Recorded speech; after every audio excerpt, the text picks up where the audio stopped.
রুটিং সম্পর্কে আর কি, মানে এই জায়গা কি বর্জ্য ব্যবস্থাপনা আসলে কোরবানির পশুর যে বর্জ্য ব্যবস্থাপনা, এই ব্যবস্থাপনাটা পৌরসভা অংশের পক্ষে সবসময় করা হয়, এটা তাদের রেগুলারই কাজ।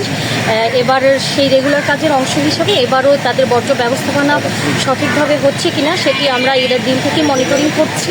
তারই অংশ হিসাবে আজকেও আমরা এখানে রয়েছি এবং আমরা দেখতে পেয়েছি সারা শহরই আমরা মোটামুটি ঘুরেছি, দেখতে পেয়েছি কোরবানির পশুর যে বর্জ্য সেটি আর কোথাও নেই এবং আমাদের এখানে যে ডাম্পিং জোন আছে এখানেও বর্জ্য ব্যবস্থাপনা সঠিকভাবে হচ্ছে কিনা সেটি আমরা মনিটরিং করছি।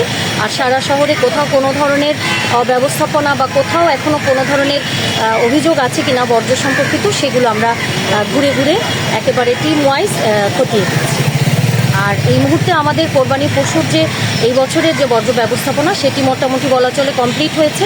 আমরা এই পর্যন্ত ঘুরে যেটা দেখেছি যে সারা শহরের কোথাও ওভাবে আসলে কোনো কোরবানি পশুর বর্জ্য নেই এবং এটি আমরা গোপালগঞ্জ পৌরসভার পক্ষ থেকে সফলভাবেই অপসারণ করতে সক্ষম হয়েছি। ধন্যবাদ।